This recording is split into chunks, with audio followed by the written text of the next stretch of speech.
One of my first jobs was working at a movie theater in Huntington on Long Island. It was an okay gig for a 16-year-old. Dealing with the general public in mass, you'll always run into creeps. However, there was one creep and one really weird situation that I still have nightmares about. It was a Monday, like 11 o'clock at night, and the last two playing movies were finishing up, which was earlier than usual. On weeknights, I would usually be out of there by midnight during the summer. Anyway, I was the only one working besides Kathy, the lady behind the popcorn counter who was closing up. I was sitting on the carpeted steps next to my ticket podium on my phone when Kathy yelled over to me to sweep the floors. She told me she was heading out and would be back within the hour to close up. I hurried up with the sweeping and sat back down to get back to playing a Tetris-like game on my flip phone. I was left alone a lot like this, and this was the one time during my shifts that I feared something such as a late-night robbery might easily take place. Suddenly, I heard the front door to the theater pull open with force. I stared down at the doorway to the lobby, which blocked the actual entrance section, waiting for someone to walk through, and hoping it would be Kathy. After all, she would have locked the doors anyway at this hour.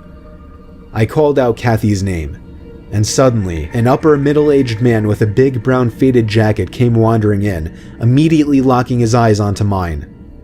I told him we were closing up and he had to leave. He looked at me with a sort of intimidating Vincent Pastore kind of look on his face. He mumbled his words in his response, but I could make out his phrase to be, "Is Kathy here?" I shook my head no, and he mumbled, "I'm just gonna go sit down over there for a while." I was very against confrontations with other people, so my heart was racing and I lacked the confidence to order him to leave. I sat back down on the step and pretended to be absorbed in my phone, when really I was texting Kathy telling her there was someone weird here for her. But with the old flip phones, texts took forever to send and even longer for people to check. By the time the text was sent, I noticed the man, now across the room sitting on a bench, was literally watching me. I wanted to show him that I was annoyed by this, so I simply got up, walked up the 3 carpeted stairs, and sat down on the bench in front of a wall that would block my view from him. Stupid old me didn't figure this would allow him to do whatever he wanted not being within my vision. Within minutes, I realized this was dumb and went back to sitting on the step, only now the man was gone. Kathy returned around the same time that the last of the moviegoers were leaving. I told her about the guy, and she said she left the door unlocked by mistake. I spent about 10 minutes sweeping up in some of the auditorium rooms before my shift was officially over. Kathy wanted me to do one more favor before leaving: bring the mop, bucket, and broom down into the storage den.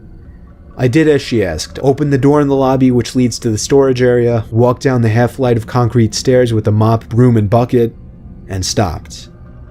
Behind one of the boilers, I could see as clear as day an arm tucked away in the corner. It was the man, and he was very clearly trying to hide. I pretended like I didn't notice and walked back up the stairs. I locked the door behind me and ran to Kathy. She checked the camera footage first, and this is where things got disturbing. Within the period of time that I was hiding from the man, the surveillance cameras caught him getting up and leaving the theater. Kathy seemed surprised and declared, "That's my ex-husband." I felt like my heart was starting to drop as she said this, and I was starting to put things together. I assured her there was in fact somebody down there. She took out her cell phone and dialed not for 911, but rather for her ex-husband as she left the building. I followed her, afraid to stay in the theater alone. Kathy suddenly started to panic, as it seemed her ex-husband hung up the phone on her. She then called the cops, and what she explained to them shocked and disturbed me. When she hung up the phone, she was in a panic, and she tugged me away from the building. It turned out her ex-husband arrived to the theater to get her out of there, because he had apparently run into some trouble with a guy he knew who threatened to kill Kathy for whatever messed up reason. The cop cars pulled up into the parking lot with their sirens blaring.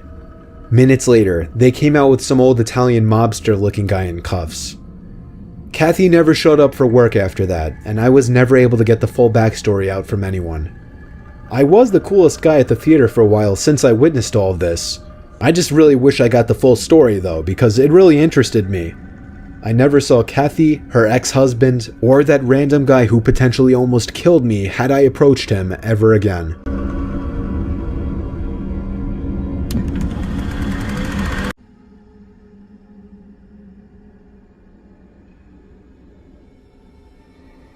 Back in 2008, Cloverfield was one of the biggest movies of the year, and I desperately wanted to see it. Most of my friends had already gone to see it, which upset me given that I didn't want to be seen going to the movie theater alone. However, I didn't have work or school on Thursdays, so on Wednesday night, I figured I could get away with going alone to one of the small theaters nearby with a screening of the film at 9:30, since I knew it would be quiet. Well, I showed up, bought a ticket, and immediately realized the entire building was dead. I entered the theater, and much to my surprise, there was not a single person in there. There were 2 large sections of seats in the theater. I sat in the bottom row of the upper section, which was seated just behind a tiny wall. During the quiet parts of the movie, which were very few, I kept thinking that I was hearing something coming from behind me. It was almost like I was hearing a voice. Is someone there? Nothing. I felt like the sounds were just getting louder and closer, but I kept turning around and didn't see anyone. I felt like I was losing my mind. Eventually, the sounds became so loud that it was evident it was a crazed whispering. I was about to nope the fuck out of there, but when I got up and took one last look behind me, a figure popped up quickly from behind the seats just 2 rows up from me, arms flat to their sides and just facing me like a stiff statue. I ran like there was no tomorrow back to the lobby, where I saw nobody, not a single employee. I kept running to the car, took a few seconds to catch my breath once inside, and drove back home. I tried calling the theater that same night. I never got anyone to answer. I didn't bother the next day, and I just tried to let it go. It still freaks me out beyond imagination to this day.